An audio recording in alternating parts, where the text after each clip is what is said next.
Kayak kemarin misalnya ada negara lain yang mau mencoba ambil alih batik dengan I'm sorry, bye. Selamat datang di Naratur, narasi dan kultur. Tapi karena sekarang kita berada di ranah video podcast, Kita maka dari mau itu kita ngelantur narasi dan ngelantur, dikit. yoms. Nah. Jadi di video kali ini kita mau ngebahas apa nih, man? Jujur Belum karena tahu lu ini kan? episode pertama Jujur bingung gue lu. juga masih bingung, grogi dikit ada sih Grogi gua. ada berasa. Karena gue pengen memberikan yang paling optimal untuk viewers kita. Yoms, dan pas banget di sini karena lu mau kondangan. Wah, sampai lupa gue. Iya, jadi gue emang mau kondangan. Lu mau kondangan dan kita akan membahas batik. Wah, kenapa batik dipakai di kondangan? Kenapa batik dipakai kondangan? Ya formal aja sih, ngelambangin budaya Indonesia gitu. Tapi lu tahu batik-batik ada apa aja? Enggak sebanyak itu. Maksudnya tahu berapa aja. Tapi memang setahu gue batik tuh udah jadi salah satu harta karun Indonesia yang sering diperebutin sama negara lain tuh. Harta karun nih. Harta karun. Harta karun kenapa begitu? Nah, batik juga dulu awal mula lu nggak pernah dalemin batik ya? Enggak, bukan anak gue batik. Jujur ya. Pantes lu berantakan dikit ya. Ya udah lanjut. Iya. Terus ya batik dulu tuh setahu gue di zaman kerajaan Majapahit. Di abad ke-18. Abad 18. Iya. Kenapa deh? Iya, jadi dulu tuh batik salah satu simbol ekonomi di pedagang muslim. Simbol ekonomi di pedagang muslim. Iya. Lalu Kan ini beneran. gue percaya gila, gue percaya. Nah iya, abis itu mulai terkenal lagi gue lupa berapa, pokoknya waktu itu abis itu udah lama mulai agak hilang, terkenal lagi. Ada jadi salah satu Ikon ikon Indonesia. Terus kenapa bisa ujung-ujungnya ke kondangan, man? Di Indonesia kan sebenarnya kalau nikahan masih banyak adat-adat juga ya. Yeah. Batik masuk tuh jadi adat. Oh, jadi dia part of the budaya gitu ya. Jadi Part of the budaya. Nah, jadi di Naratur juga ada nih satu segmen namanya Behind Budaya. Iya, bener Pas banget, jujur itu pas. Tadi kita sebenarnya Betul. intro doang. Jadi kita di video kali ini kita akan membahas behind the budaya. Jadi behind the budaya itu adalah bahasa Indonesia di balik budaya, dan kita akan membahas di balik budaya yang berada di Indonesia.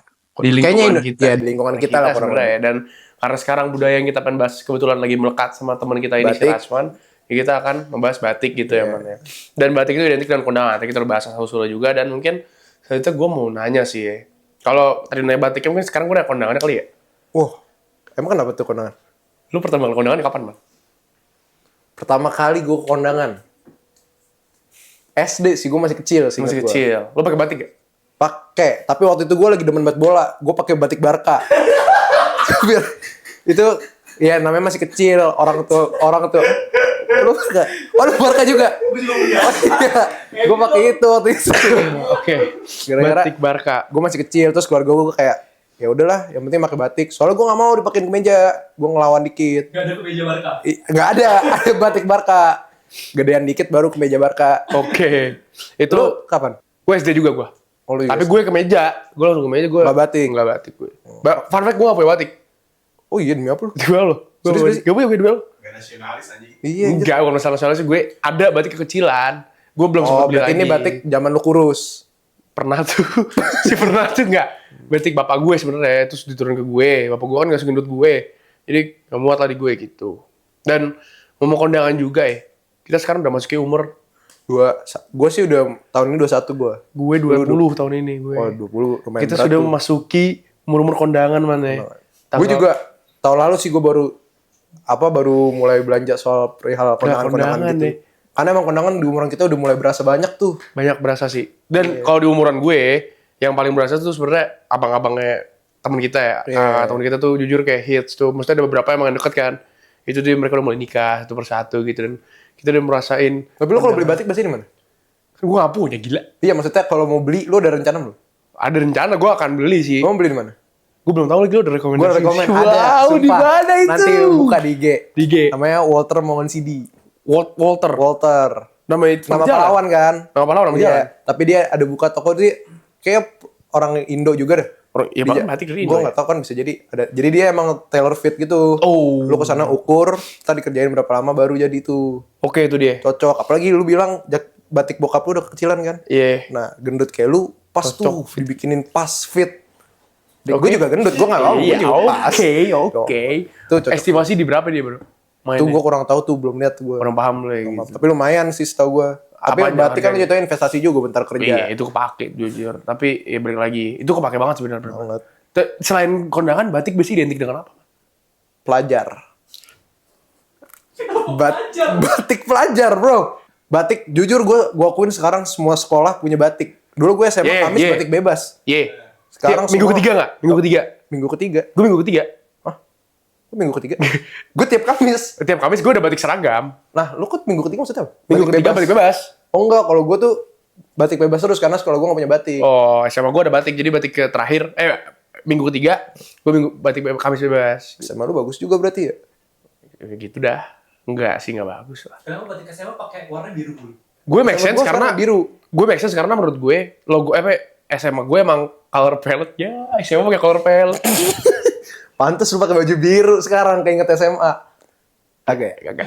SMA gue emang temboknya biru, terus color palette biru dan semacamnya biru. Jadi gue make sense aja sih kalau emang batik warna biru gitu. Lu SMA di mana sih? Adalah. Oh, ada. Tuh menarik tuh, soalnya kan nyambung tuh sama posisi sekolah lu. Sejarahnya juga banyak tuh. Iya. Banyak. Gue di Ampera SMA gue pokoknya. Ampera apa kepanjangan lu? Amanat Penderitaan Rakyat. Oh. Jadi di zaman itu ya, 1960-an, itu Ampera itu jadi ikon lah ibaratnya. Jadi simbol bahwa perlawanan di zaman itu tuh dari rakyat-rakyat yang menderita ekonomi itu dibikinlah nama jalan itu, man. Si Ampera itu. Berarti daerah-daerah Ampera tuh tadinya lumayan banyak penderitaannya. Enggak juga sih. Setahu gue tuh cuma representatif lah. Jadi nama jalan itu dibuat jadi Amanat Penderitaan Rakyat tuh dari situ gitu.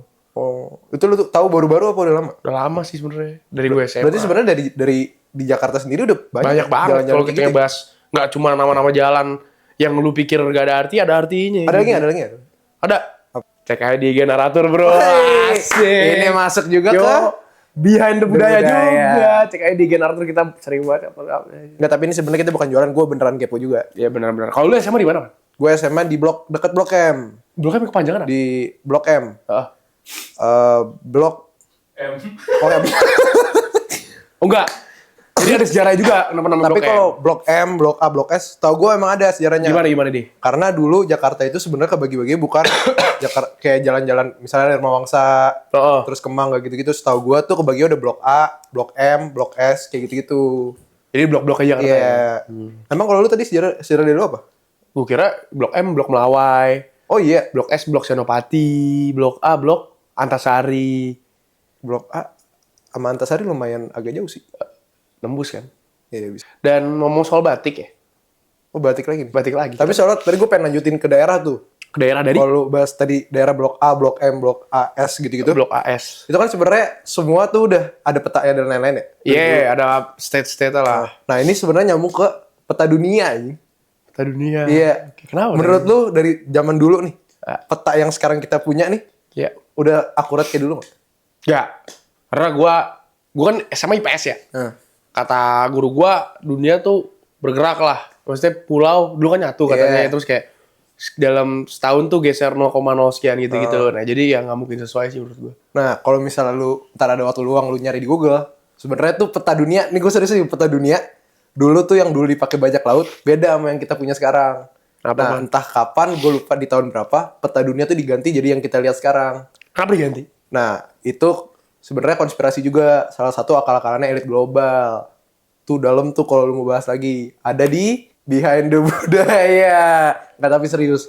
Jadi di tahun berapa tuh peta lama diganti kayak peta yang kita lihat sekarang. Karena di peta lama, dunia yang kita lihat sekarang nih, itu cuman inner circle di tengahnya doang. Berarti asli masih luas tuh ya? Lebih luas. Terus jauh kayak Asgard yang Thor tuh, Asgard, Valhalla gitu-gitu, itu sebenarnya ada. Jadi sebenarnya di dalam dunia ini. Di dalam dunia. Nah, dunia yang sekarang kita lihat ini nih, cuman tengahnya. Jadi ada Antartika itu dinding pertama. Terus ntar ada dinding kedua tuh ada negara apa, pulau apa lagi, benua-benua. Jadi sebenarnya benua kita bukan cuman benua kita tuh 3 ya. Kita berapa benua sih di dunia? 5.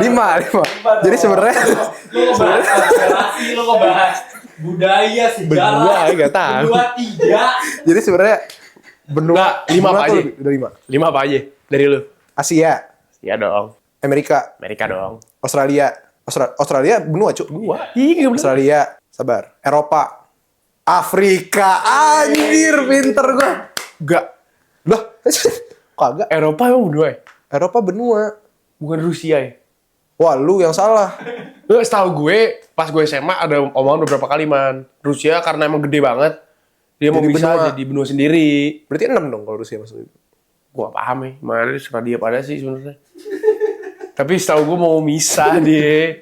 Tapi gue gak tahu jadi apa enggak tuh, belum Tapi dikabarin lu lagi. bring up Rusia, tuh seru juga tuh. Perang. Ukraina sama Rusia. Iya, tapi kita nanti bahas di next Wah, aja. kita kalau ada kesempatan, kita Kita gua ada bahas. salah satu orang narator juga nih sangat mendalami Penggiat perang topik Ukraina dan perang. Rusia. Beliau Ntar, kalau oh, itu lagi, seru tuh. dia lagi makan, lagi ini dia nonton perang.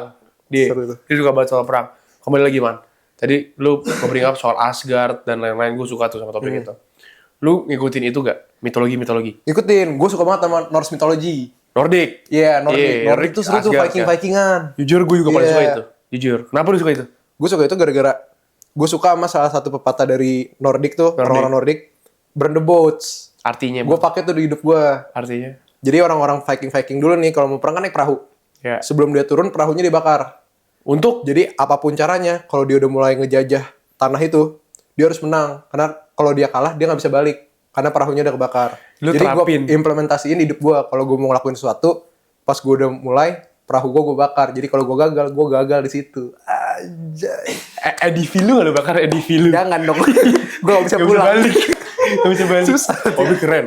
Gak, gue pernah gue ikutin, gue gak tau ada quotes itu sebenarnya. Ada. Gue pakai itu tuh. Burn the boat. Iya. Burn the boat. Lu dapat dari mana tuh quotes-quotes itu? Dari lupa gue. Buku. Twitter. Sama buku gue kadang baca tuh. Gue Nordic gue baca mythology. buku. Iya.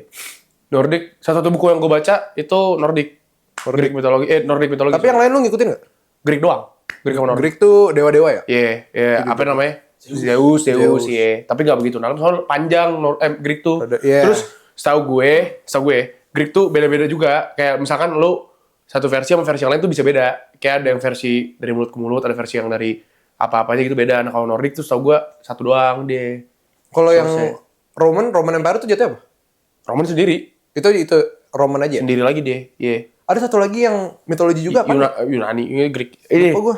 Mesir bukan? Iya, bukan mesti. Yang mumi, bukan? Mumi jatuhnya udah bukan mitologi, emang beneran terjadi Ada ya? kan? Mana? Kalau mumi itu gimana?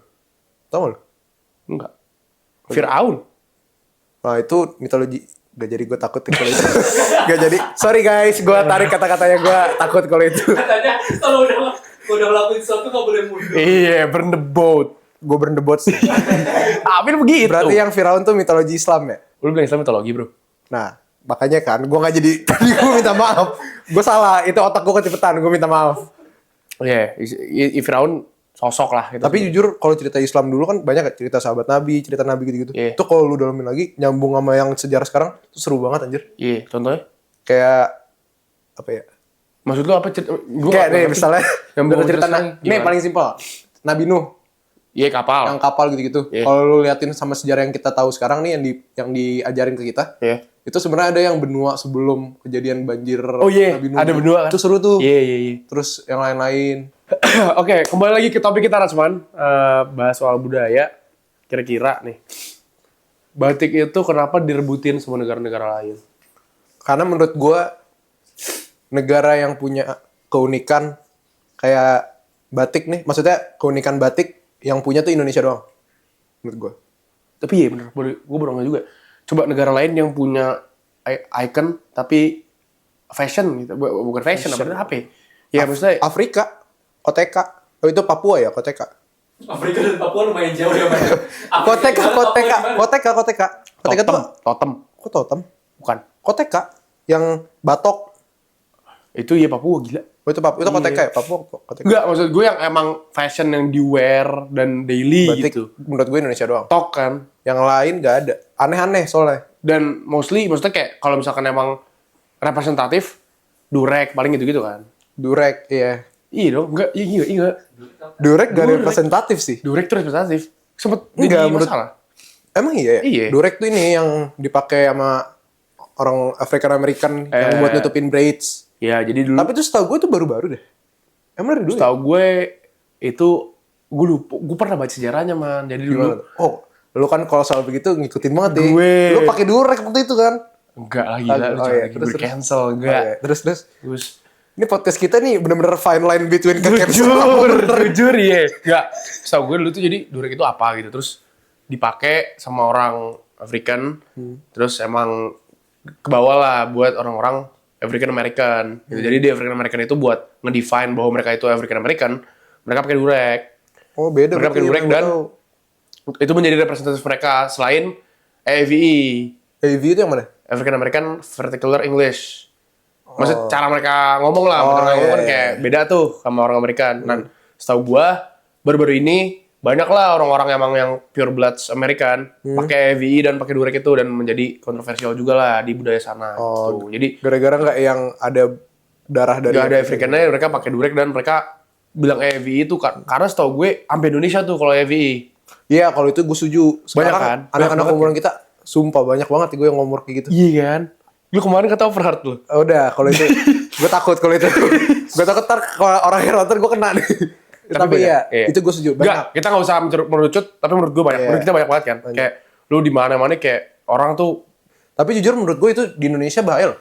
Karena secara nggak langsung kalau lihat anak-anak SMA ke bawah zaman sekarang nih, Iya. semuanya udah pasti ngomong Singlish. kalau Nggak mungkin ngomong Indo doang. bukan Singlish, Singapura. Ya udah, westernisasi, simpelnya. Menurut gue bahaya. Karena Indonesia lama-lama Luntur. hilang jati dirinya. Iya, dan dari itu maka dari itulah batik adalah Iya. alamat kita. Sekarang aja nikahan udah banyak banget yang tinggal pakai jas, udah nggak pakai batik. Iya, Menurut gue sayang tuh. sayang Karena batik unik. unik dan icon gitu. Iya. Dan bener, bahasa tuh simpel tapi menjadi representatif kita juga ya. Udah banyak banget kita pakai apa namanya? Code switching bahasa itu. Apa tuh? Bilingual. Jadi bahasa kalau misalkan terus ada riset juga mengatakan bahwa katanya tuh code switching anak zaman sekarang tuh udah kayak air man. Air. Nih, lu lihat nih. Kopi itu. Ya air, basicnya kan air. Tuh. Tuh, Apa? Ikutin. ilmu dari dia. Dan udah secepat itu. Maksudnya ini ibarat ini tuh ini adalah budaya nih. Air tuh adalah kita.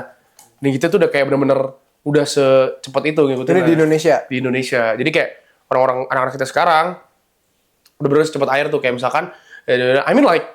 Nah, itu gue gak sadar tuh gue ngomong I mean like which is I don't actually regret it. To be honest, gue juga, gue kerasa lu kayak gitu juga. Tapi Gue Ah. gak. Oh enggak ya? Kalau gue kan emang emak gue bule. Wajar. Emak gue kan Skandinavia. IKEA. Gue baru mau nyelentuk gitu. IKEA. Ikea. IKEA. Enggak, maksudnya gue sering, cuma enggak sesering itu. Gue kalau kayak gitu berarti tandanya gue nervous. Iya. Itu. Nah itu, tapi lu bagus menurut gue. Lu kalau lagi kesel nih, biasanya kan orang-orang kayak gitu kalau lagi kesel, keluarnya Inggris atau apa, kesel, fuck off mate, gitu-gitu kan. Lu gue akuin lu unik. Kemarin gue. Gue cuman lu doang yang bertemuin kayak Apa gini gue? dulu. Lu kalau emosi atau apa, lu ngomongnya Betawi. Jujur ya gak? Jujur. Lu itu unik tuh menurut gue, lu berarti nasionalisme lu ada banget. Jiwa lu untuk memperkembangkan Indonesia tuh ada. Tapi itu behind. Lagi-lagi. Behind. Dan kawan-kawan, kalau gue udah ngomong Betawi, Darul bete. Mesti gue gitu. Soalnya lu kalau lagi bete tuh kayak kagak, gue santai aja sama gue. Ya emang gitu gila gue. Emang gue kayak gitu. Tapi Emang representatif. Lanjut dulu lah. 10 menit lagi. Conclusion batiknya gimana jadinya? Jadi menurut gue apapun yang kita sedang jalani sekarang, mau itu bahasa apapun itu tetap harus representatif ya. tadi lu udah mikir sesuatu yang keren pas lu ngomong jelek. Jujur. Nggak. Nggak, tapi serius menurut gua batik apapun caranya, kita sebagai warga Indonesia yang lahir di Indonesia dari kecil, batik harus kita tetap preserve. Jadi gimana caranya supaya batik itu tetap menjadi darah kita, maksudnya tetap jadi ikon negara kita. Betul. Kayak kemarin misalnya ada negara lain yang mau mencoba ambil alih batik dengan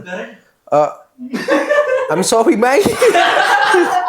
Negara-negara lain itu harusnya kita sebagai warga negara Indonesia lebih peka untuk Menjaga menjagain, ya. dan melestarikan juga ya, Iya, melestarikan. Dan batik adalah salah satu contoh aja yang harus kita lestarikan. Banyak banget hal selain batik yang bisa kita lestarikan juga ya, Mane. Contoh tadi, contoh simpel, yang paling simpel menurut gue selain batik tuh bahasa, itu juga bahasa Indonesia yang baik dan benar harus kita tetap lestarikan dan kita gunakan. Kalau ngelestariin gue setuju sama ada gerakan berkain. Wow! Tuh. Akulturasi. Shout out dikit tuh berkain. Berkain itu Tuh gua adalah suka gerakan tuh. menurut gue keren. Walaupun atasannya dia fashion dan ngikutin Tapi tren, bawahnya bawahnya tetap. kain batik. Jadi Tuh. akulturasi gitu bahasanya kan. Dan itu oke lah menurut kita. Apalagi man. Tapi sebenarnya kalau kita lanjutin kayak gini banyak sih. Tadi banget. budaya udah lanjut gini-gini. Iya itu gitu bahas berapa banyak. Dan kebetulan juga gue kan udah mau kondangan ya. Wah bener juga. Kita potong aja kali dulu ya. Lu harus kondangan nih.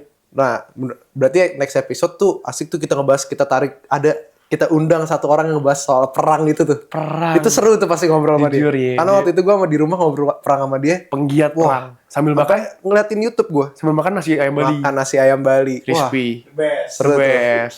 Dia sambil makan nonton perang ya. Oke, boleh kita undang. Tahu nasi ayam Bali pada nggak tahu. Oh, itu ada ntar dilihat di Narakom. Yoms. Ntar kita akan rekomendasiin nasi ayam Bali crispy. Gue bingung sendiri jadi. Kok penting ya? Ya udah, intinya closing dari kita akan mengundang si manusia perang itu di Untuk episode di selanjutnya. episode selanjutnya. Thank you banget buat yang nonton. Jangan lupa tadi kita bilang di subscribe dan di follow. Dan see you guys in the next video. Dadah. Dadah.